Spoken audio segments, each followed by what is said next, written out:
Venezia hargai Jay Itzes ke Inter Milan 10 juta euro atau sekitar 181,3 miliar. Media Vietnam mengatakan timnas Indonesia ke Piala Dunia hanya masalah waktu. Kevin Dix ceritakan keluarganya yang sangat Indonesia, istri keturunan Bandung, namanya lokal banget. Coach Rahmat Darmawan PD Timnas Indonesia bisa kalahkan Cina dan Jepang. Mengulik masa kontrak 4 kiper Timnas Indonesia di klub. Asal Kongo masih ngebet bela Cina versus Timnas Indonesia meski naturalisasinya terancam gagal.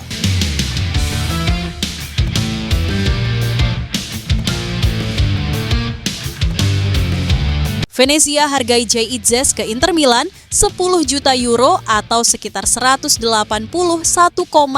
miliar. Inter Milan semakin serius dalam mencari tambahan kekuatan di lini belakang mereka untuk musim mendatang. Klub raksasa Serie A tersebut dikabarkan telah mengirim tim pemandu bakat guna mengamati performa kapten Timnas Indonesia, Jay Itzes. Pemain bertahan Venezia itu menjadi salah satu nama yang kini masuk radar transfer Nerazzurri. Menurut laporan dari FC Internews, perwakilan Inter Milan hadir di Stadio Luigi Penzo pada pertandingan Venezia melawan Bologna Sabtu lalu. Selain Jay Itzes, tim pencari bakat juga mengamati Sam Beukema, bek tengah milik Bologna. Kedua pemain ini dipantau secara khusus karena Inter Milan tengah berupaya mencari opsi tambahan untuk memperkuat lini pertahanan mereka. Nama Francesco Acerbi dan Stefan De Vrij disebut-sebut berpotensi meninggalkan klub pada bursa transfer mendatang. Kepergian salah satu dari mereka membuat Inter Milan harus segera mencari pengganti yang mampu mengisi posisi tersebut tanpa mengurangi kualitas pertahanan mereka. Sam Beukema memang menjadi salah satu opsi utama, tetapi Bologna mematok harga tinggi untuk pemain asal Belanda itu. Laporan menyebutkan bahwa Beukema dibanderol sekitar 30 juta euro, harga yang cukup tinggi bagi Inter Milan yang juga tengah mempertimbangkan pengeluaran untuk posisi lain. Sebagai alternatif, Jay Itzes menjadi pilihan menarik bagi Inter Milan. Bek tengah berusia 23 tahun ini dinilai memiliki potensi besar dan mampu berkembang lebih jauh di bawah arahan pelatih Simone Inzaghi. Selain itu, dari sisi finansial, harga Jay Itzes jauh lebih terjangkau dibandingkan Beukema. Venezia disebut siap melepas sang pemain dengan harga sekitar 10 juta euro atau 181 juta rupiah, angka yang lebih masuk akal bagi Nerazzurri. Meski bermain untuk tim promosi, kehadiran Itzes di lini belakang mampu membantu Venezia meraih poin penting saat menghadapi tim-tim kuat seperti Napoli, Atalanta, Lazio, hingga Juventus. Tidak hanya bersinar di level klub, Jay Itzes juga menunjukkan kontribusi besar bagi Timnas Indonesia. Sejak bergabung dengan skuad Garuda, ia menjadi andalan di lini belakang tim asuhan Shin Tae-yong. Dengan segala keunggulannya, Jay Itzes memiliki peluang besar untuk merapat ke Inter Milan pada bursa transfer musim panas nanti. Harga yang lebih terjangkau, performa konsisten, serta usia yang masih muda menjadi nilai tambah bagi klub-klub besar yang ingin berinvestasi dalam jangka panjang. Jika transfer ini benar-benar terjadi, maka Jay Itzes akan mengikuti jejak pemain-pemain top yang sukses berkarir di Serie A. Keputusan akhir tetap berada di tangan manajemen Inter Milan, tetapi langkah pemantauan langsung yang dilakukan tim pencari bakat menunjukkan adanya ketertarikan yang cukup serius terhadap bek tangguh asal Indonesia ini.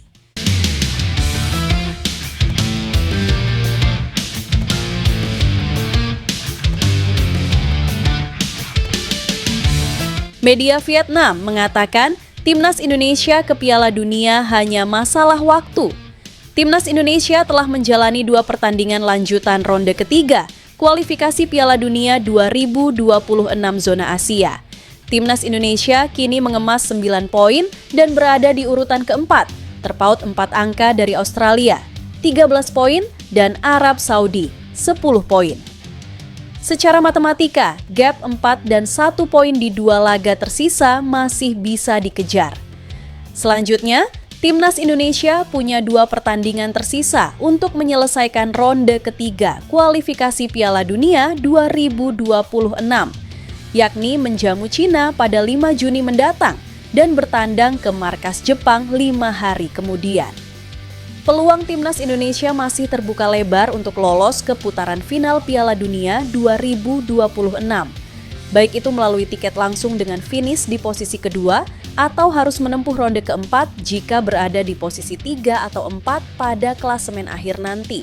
Bek andalan sekaligus kapten timnas Indonesia, Jay Itzes, dengan percaya diri skuad Garuda akan lolos dan tampil di ajang sekelas Piala Dunia.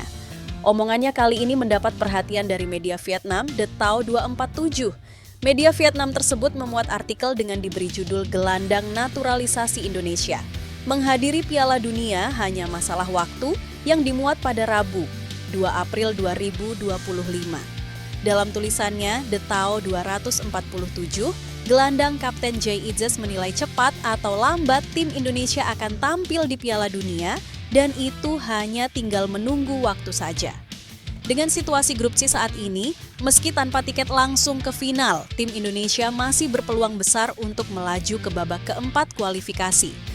Dalam pemberitaan The Tao, ada kutipan dari Jay Itzes seputar optimismenya bahwa timnas Indonesia bisa berpartisipasi di ajang Piala Dunia. Indonesia menghadiri Piala Dunia hanyalah masalah waktu saja. Saya yakin begitu. Itu akan membawa kebahagiaan besar bagi seluruh negeri, tulis The Tao 247. Timnas Indonesia bisa memastikan diri lolos langsung ke Piala Dunia 2026 dengan catatan menang atas Cina dan Jepang dan berharap agar Australia serta Arab Saudi selalu kalah di 2 laga terakhir atau cukup mengamankan 4 poin di 2 laga tersisa untuk memastikan tiket ke ronde 4 kualifikasi Piala Dunia 2026. Mungkin dalam beberapa tahun ke depan kita akan mewujudkannya. Kita tidak tahu dan kita tidak akan pernah tahu masa depan. Tutup The Tao 247.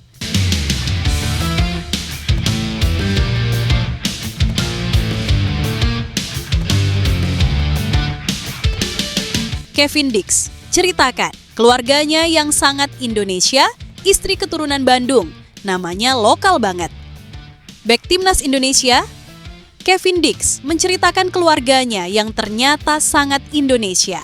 Baru-baru ini, bek Copenhagen itu menunjukkan nama sang istri dan putrinya yang tertulis dalam deker dengan corak bendera Indonesia. Nama sang istri ialah Evi Sri, nama yang sangat Indonesia.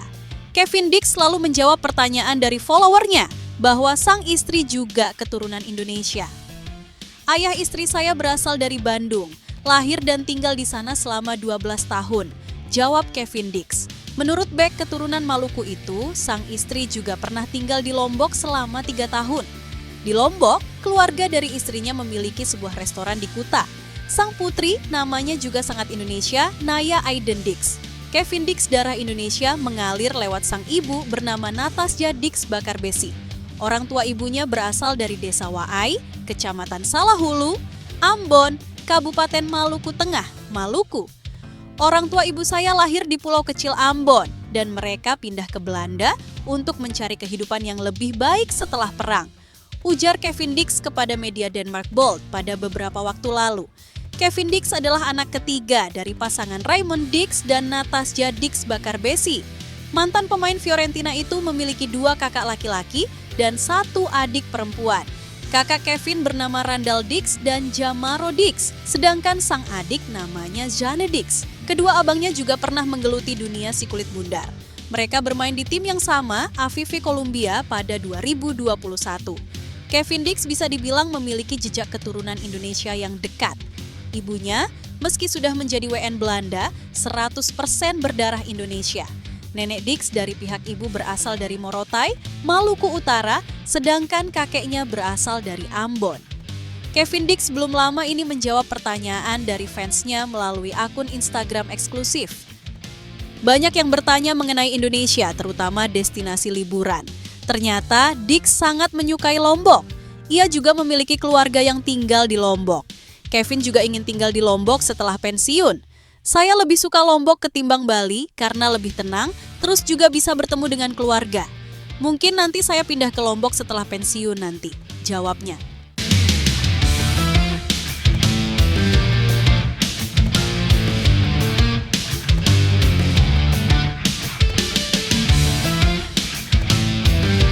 Coach Rahmat Darmawan PD Timnas Indonesia bisa kalahkan Cina dan Jepang. Mantan pelatih Timnas Indonesia Rahmat Darmawan yakin tim asuhan Patrick Kluivert bisa mengalahkan Cina. Bagaimana saat bersua dengan Jepang? Usai kalah 1-5 dari Australia, lalu bangkit dengan mengalahkan Bahrain di Stadion Utama Gelora Bung Karno, Jakarta. Di laga terakhir, kini skuad Garuda menatap 2 laga terakhir, Grup C ronde ketiga, kualifikasi Piala Dunia 2026 zona Asia pada 5 serta 10 Juni mendatang. Indonesia berada di atas angin. Soalnya, duel melawan Cina, JIZS berstatus tuan rumah. Para penggawa skuad Garuda pastinya akan bertarung habis-habisan demi meraup 3 angka, sekaligus menuntaskan dendam menyusul kekalahan 1-2 saat pertemuan pertama tahun lalu. Jepang sendiri tentunya tak ambil risiko saat menjamu Indonesia dengan menurunkan semua pemain terbaiknya. Dengan kata lain, Samurai Biru yang sudah memastikan diri lolos ke Piala Dunia 2026 lebih memilih menurunkan pemain lapis keduanya. Lewat kanal YouTube Rakyat Bersuara Official E-News belum lama ini, Rahmat Darmawan merasa percaya diri Indonesia bisa mengatasi Cina. Saya yakin kita bisa menang melawan Cina, kata Rahmat Darmawan. Tak hanya meraih 3 angka dari Cina, pelatih yang kini menukangi Barito Putra tersebut juga optimistis skuad Garuda bisa melakukan hal yang sama terhadap Jepang. Kenapa tidak? Kan di sepak bola apapun bisa terjadi. Tandas juru taktik asal Lampung yang akrab disapa RD. Meski tak mudah, mengingat Cina apalagi Jepang adalah tim yang kuat, maka Rahmat Darmawan mengingatkan agar Patrick Kluivert beserta jajaran stafnya untuk terus membangun atau membuat organisasi permainan yang solid dan kuat.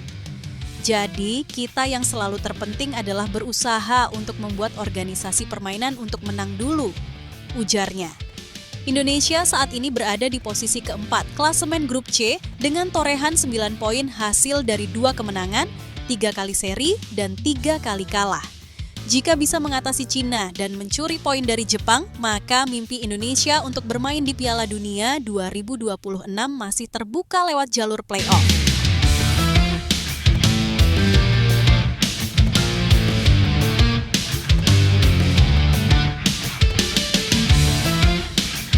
Mengulik masa kontrak 4 kiper Timnas Indonesia di klub, Maarten Paes tenang, status Emil Audero bisa mengambang.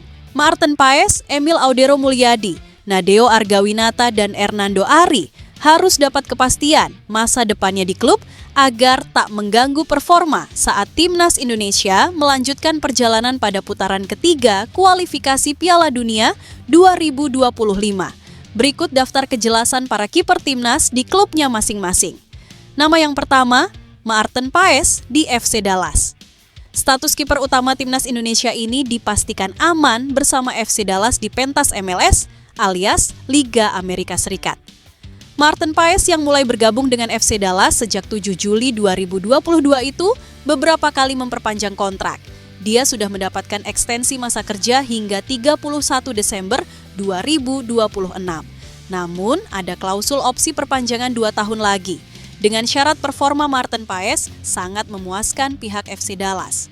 Jika kinerja pemain yang alih kewarganegaraan dari Belanda ke Indonesia lewat jalur Blijvers berdasar kelahiran neneknya di Pare, Kabupaten Kediri itu bagus, Maarten Paes tak perlu pusing dengan masa depannya. Sayangnya, Maarten Paes absen pada laga Timnas Indonesia kontra Cina. Dia mendapat akumulasi kartu kuning dan posisi akan diperebutkan Emil Audero, Nadeo Argawinata, serta Hernando Ari. Kiper selanjutnya yaitu Emil Audero Como dan Palermo. Kiper anyar hasil naturalisasi ini resmi dipinjam Palermo dari klub kasta tertinggi Serie A, Como 1907, pada 3 Februari 2025. Masa peminjaman pria kelahiran Mataram NTB itu akan berakhir 30 Juni alias 20 hari selepas Timnas Indonesia menghadapi Timnas Jepang. Dalam klausul pinjam-meminjam itu, terdapat opsi membeli Emil Audero jika klub Serie B tersebut puas dengan performa kiper berusia 28 tahun itu. Jika Palermo tak berminat, Emil Audero akan kembali ke Como hingga 30 Juni 2028. Nah, Sebelum durasi peminjaman usai, setidaknya Emil Audero harus dapat kepastian nasibnya. Apakah berstatus permanen di Palermo atau balik ke pangkuan Como? Pasalnya, jika pihak Como tak begitu membutuhkan jasanya, Emil Audero bisa jadi komoditas peminjaman ke klub lainnya. Kiper selanjutnya ada Nadeo, Borneo FC. Kiper kelahiran Wates, Kabupaten Kediri, itu kembali lagi ke pangkuan Borneo FC pada 1 Juli 2023. Sebelumnya Nadeo Argawinata membela Bali United selama 3 musim. Posisi Nadeo harus masih nyaman di klub berjulukan Pesut Etam itu, karena masa kontraknya akan berakhir 30 April 2026.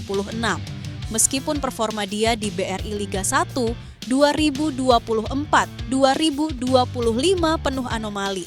Dari 23 pertandingan musim ini, Nadeo Argawinata kebobolan 20 gol dengan 10 kali clean sheet. Namun, dia juga punya catatan buruk soal kartu peringatan. Kiper berusia 28 tahun itu telah mengoleksi 3 kartu kuning dan 2 kali diusir dari lapangan akibat ganjaran kartu merah. Jika pada 7 pertandingan tersisa musim ini performanya bagus, tak menutup kemungkinan dia bisa memenangkan persaingan dengan Emil Audero dan Hernando Ari untuk menggantikan peran Maarten Paes yang absen. Kiper yang terakhir Hernando Ari dari Persebaya. Durasi masa pengabdian Hernando Ari akan lebih panjang bersama Persebaya. Dia telah mendapat perpanjangan kontrak baru yang ditekan pada 25 Januari 2025 lalu untuk membela Bajul Ijo hingga 31 Mei 2026. Persebaya jelas tak ingin kiper idolanya pindah ke lain hati. Apalagi di usianya yang masih 23 tahun sangat berpeluang makin berkembang di masa datang. Meski musim ini penampakannya agak menurun, karena belitan cedera bahu, Hernando Ari telah menyelesaikan 19 laga dengan 21 kemasukan dan 6 kali clean sheet. Peluang Hernando Ari merebut posisi starting 11 timnas Indonesia kontra Cina tergantung kinerjanya pada 7 partai sisa yang dilakoni Persebaya. Jika tampil apik, terbuka kesempatan dia menggusur Emil Audero dan Nadeo Argawinata. Apalagi di era pelatih Shin Tae-yong dan sebelum bergabungnya Maarten Paes ke timnas Indonesia, Hernando Ari jadi pilihan terbaik di bawah Mistar.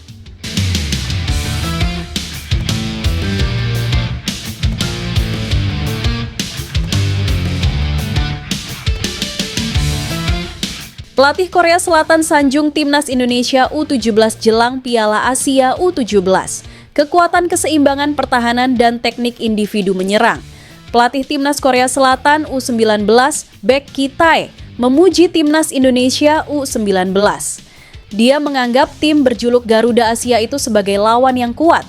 Korea Selatan U17 akan meladeni perlawanan timnas Indonesia U17 dalam matchday pertama Grup C Piala Asia U17 2025.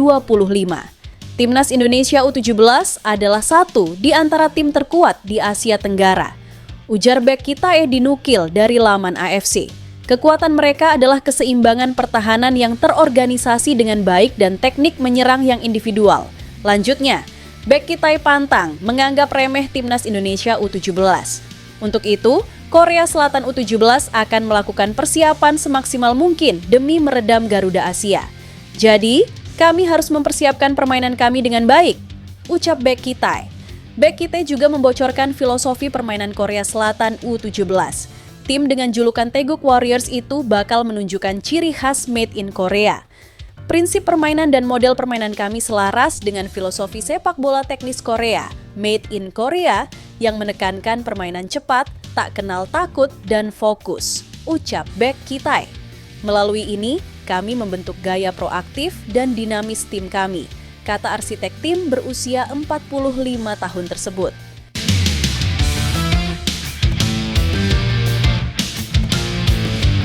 Pernah mengalami, Yusa Nugraha jelaskan, cedera Mace Hilgers.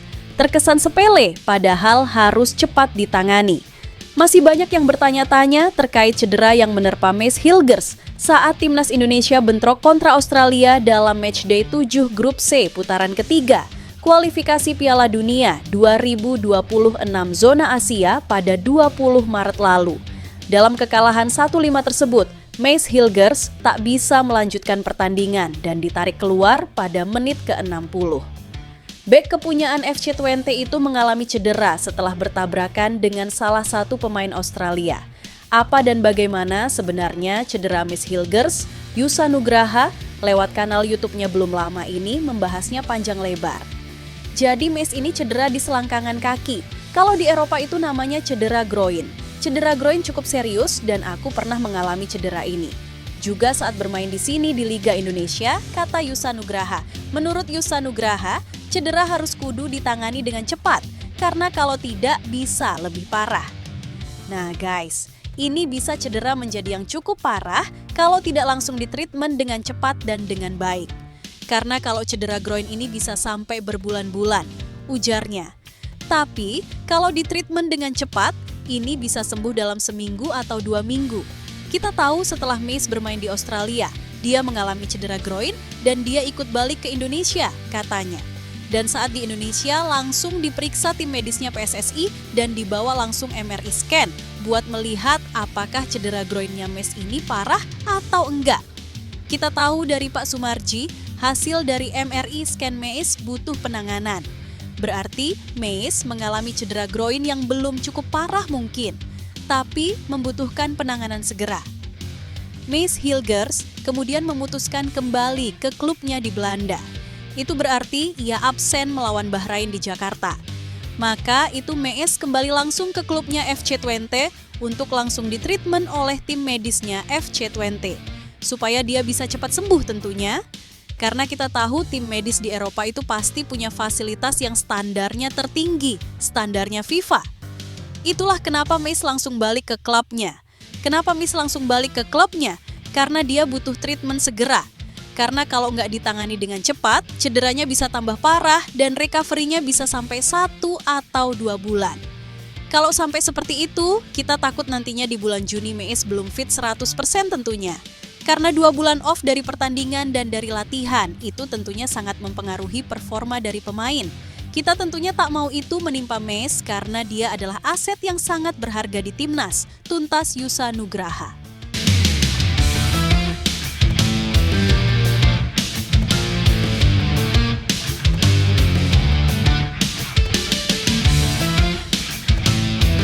Komentar pelatih veteran Cina saat Piala Dunia 2002 lalu yang akan bersua timnas Indonesia.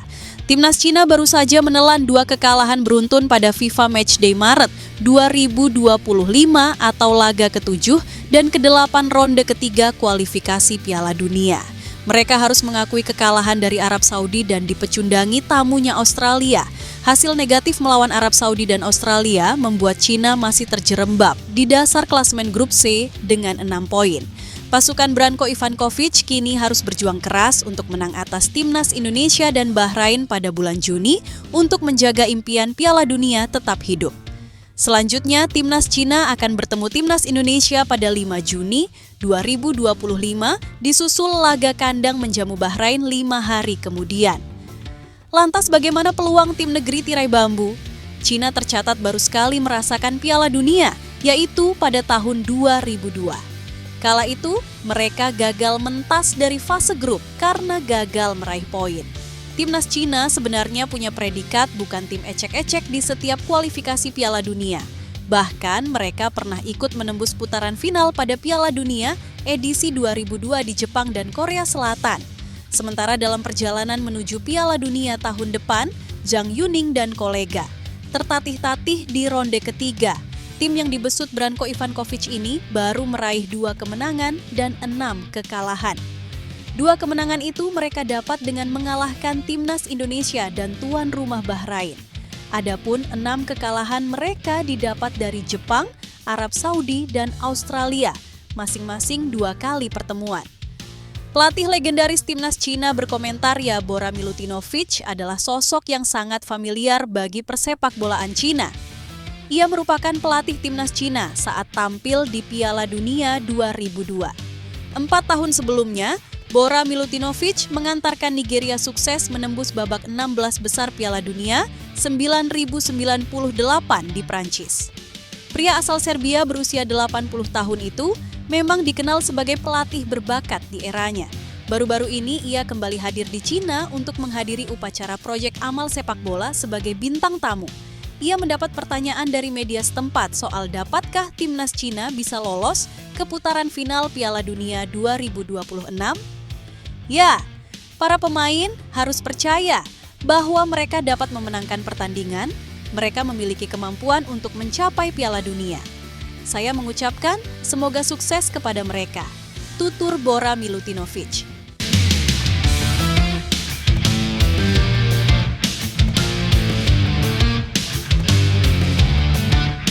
Asal Kongo masih ngebet bela Cina versus timnas Indonesia meski naturalisasinya terancam gagal. Media Cina 163 mengabarkan bahwa striker kelahiran Republik Demokratik Kongo Oscar Tatimar itu masih ngebet untuk dinaturalisasi demi membela timnas China. Oscar telah bermain di Liga Cina sejak 2018 ketika bergabung dengan YB Funde. Saat ini, ia membela Yunnan Yukon di kasta teratas kompetisi negeri Tiongkok. Selama membela YB Funde, Shaanxi Chang'an Athletic, Changzhou Mighty Lions, dan Yunnan Yukon di Cina, Oscar mencetak 66 gol dan 27 assist dari 160 penampilan per Transfermarkt. Sudah 7 tahun berkarir di negeri Tiongkok, Oscar mengklaim sedang menjalani tahapan naturalisasi untuk menjadi warga negara Cina, namun prosesnya disebutkan terhambat. Dalam debutnya bersama Yunnan Yukon ketika mengalahkan Shenzhen Peng City 3-2 dalam pekan ketiga Liga Cina 2025. Pemain berusia 25 tahun itu melakukan selebrasi panggilan telepon, menunjuk nama dan nomor punggungnya, dan menstempel sesuatu yang diartikan ia tengah menunggu naturalisasinya selesai. Oscar telah mengakui kepada teman-temannya bahwa proses naturalisasinya masih berlangsung dan belum gagal, meskipun ada berbagai rumor di luar yang mengatakan sebaliknya. Dia berharap publik tidak berspekulasi terlalu berlebihan, tulis 163. Saat ini, Oscar menunjukkan performa luar biasa di Liga Cina dan sangat bersemangat untuk membela Cina. Ia menegaskan bahwa proses naturalisasinya belum gagal dan masih berjalan dengan stabil, ulasnya. Oscar dideskripsikan ingin debut dengan Cina ketika menantang tuan rumah timnas Indonesia dalam matchday ke-9 Grup C putaran ketiga kualifikasi Piala Dunia 2026 zona Asia. Pelatih Yunnan Yukon, Jorn Andersen, menganggap Oscar lebih baik dari penyerang di skuad Cina saat ini yang terdiri dari Zhang Yuning, Wei Shihao, Wang Yudong, Wang Ziming, dan Behram Abduweli. Dia lebih baik dari semua penyerang tengah Cina, mengapa dia tidak bisa mendapatkan paspor? Tutur Andersen.